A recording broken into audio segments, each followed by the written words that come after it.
It is June 14th, 2017. This is the Watchman News, and I'm Mike Callahan. Lots of news this morning, whether it be the horrible fire in London last night that killed many and put many more in critical condition. Of course, we had the shooting in Virginia early this morning that involved a Republican congressman, and this just came out. This actually caught me totally by surprise. And it's a good thing.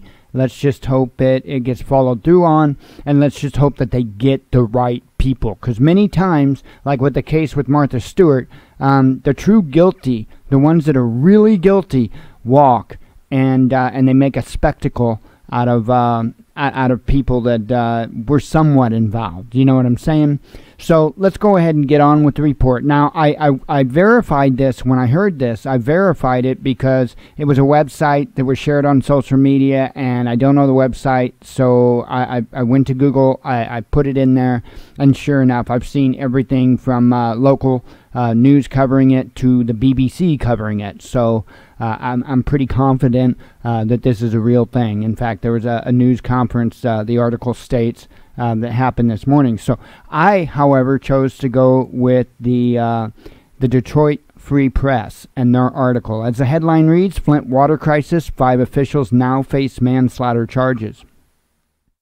Michigan Attorney General Bill Schuette today filed new, more serious charges in the Flint water crisis investigation, but also said the case is shifting to a new phase. We will turn to the prosecution of this investigation, Schuette said at a news conference in Flint this morning. We are confident that the charges that we have filed will be upheld in the courts.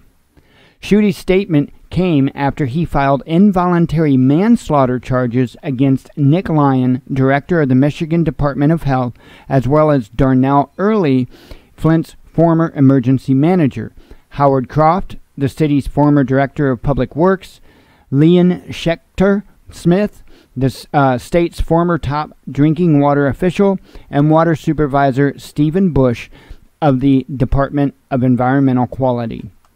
Those charges, felonies punishable by up to 15 years in prison, stem from the death of 85-year-old Robert Skidmore, who died of Legionnaire's disease in December 2015. Now, I want to say something to this again. I know I've been bringing this up over and over and over, but there's a reason I've been bringing this up over and over and over. So these folks, right, these folks are responsible for the death of an 85-year-old man.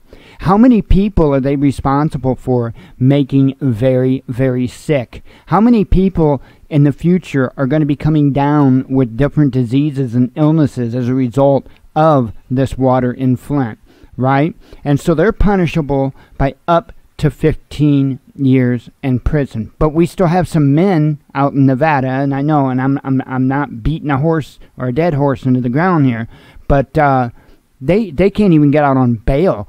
How many people have they killed? Nobody. How many people they harmed? Oh, well, they hurt some people's feelings, but that really don't count. So, you know, this is the insanity. Even though this is good and this is positive, but we kind of need, we have to take a step back and look at the big picture here. Kind of crazy that, up to 15 years in prison.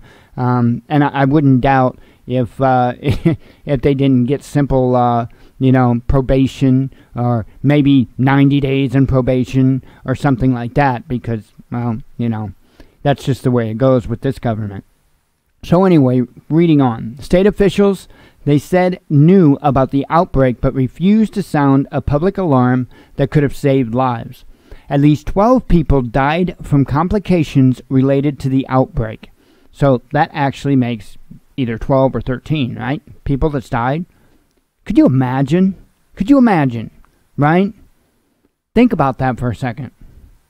If you killed 12 or 13 people, do you think you're going to get out of prison before 15 years? This is insane. This is absolutely insane. In all, 15 people have been charged with 51 counts. 2 have pled no contest to lesser charges and agreed to help with the investigation, but none of the cases have gone to court yet. Todd Flood, a former Wayne County prosecutor who was serving as a special counsel in the investigation, said today's charges stem from the deadly inaction of government officials. There are two types of people, those who give a damn and those who don't, Flood said. I have run across many public servants who do care, but this is a case where there is willful disregard. Andrew Arena, a former head of the Detroit FBI branch who was serving as lead investigator, said he began the probe thinking perhaps people just made mistakes, but concluded otherwise as the investigation continued. Many people attempted to do what is right, Arena said. People didn't just make mistakes. They willfully and intentionally failed to do what they were supposed to do. That's pretty much the definition of government, isn't it? And Schuette said that while no charges currently are planned against Governor Rick Snyder, his investigation continues. And we have attempted to interview the governor, but we were not successful.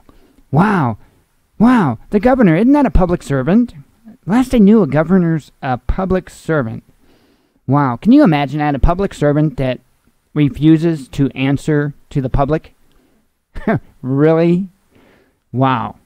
What an alternative reality we are living in.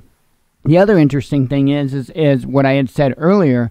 The governor's not making any contact back to media. The governor is part of this investigation. And remember, I said earlier, I wonder if they're just throwing these 5 people under the bus while the real perpetrators go walking. Something to think about. Something to look into.